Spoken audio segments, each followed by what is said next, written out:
తప్తలోహమున నిల్చి యనామకమై నశించు నా నీరమి ముత్యమట్లు నలినీదల సంస్థితమై తనర్చు నా నీరమి శుక్తిలో బడి మలిత్వముగాంచు సమంచిత ప్రభంభౌరుష వృత్తులిట్లధము మధ్యము నుత్తము గొల్చు వారికి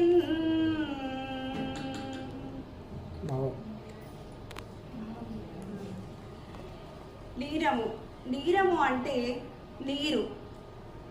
నీటి బిందువు గనక కాలుతున్నటువంటి ఇనుము మీద పడినప్పుడు యనామకమై నశించు అంటే అది తెలియకుండానే చుప్ అనే శబ్దం వచ్చి తెలియకుండానే అంతరించిపోతుంది. నా నీరమే ముత్యమట్లు నలినీదల సంస్థితమై తనర్చు. ఆ నీటి బిందువే గనక తామరాకు మీద పడినట్లయితే కొద్దిసేపు ప్రకాశవంతంగా ఉంటుంది.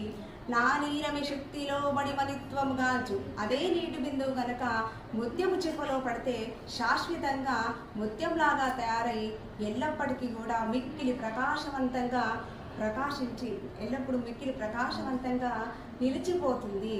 అదేవిధంగా పురుషులు స్త్రీలనే కాకుండా ఇద్దరు కూడా ఉత్తమ, మధ్యమ, అధమ, అధమ, మధ్యమ, ఉత్తమ ఈ 3 లక్షణాలను మనము మన జీవితంలో ఆపాదించుకోవాలి. అంటే ఉత్తములతోని తిరిగితే మనకు ఉత్తమ లక్షణాలు వస్తాయి, మధ్యములతో తిరిగితే అటు ఇటు కాకుండా అయిపోతాం, అధములతో తిరిగితే మనము ఎటు కాకుండా అయిపోతాము. అందుకే మనము స్నేహం చేసేటప్పుడు ఎవరితో స్నేహం చేయాలో నిర్ణయించుకోవాలి.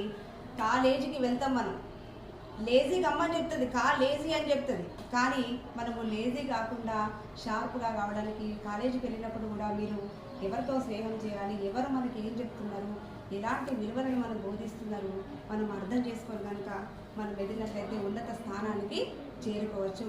మనం ఇలాంటి పద్యాలను మనం చదువుకోవాలి, మనము నైతిక విలువలను పెంచుకోవాలి.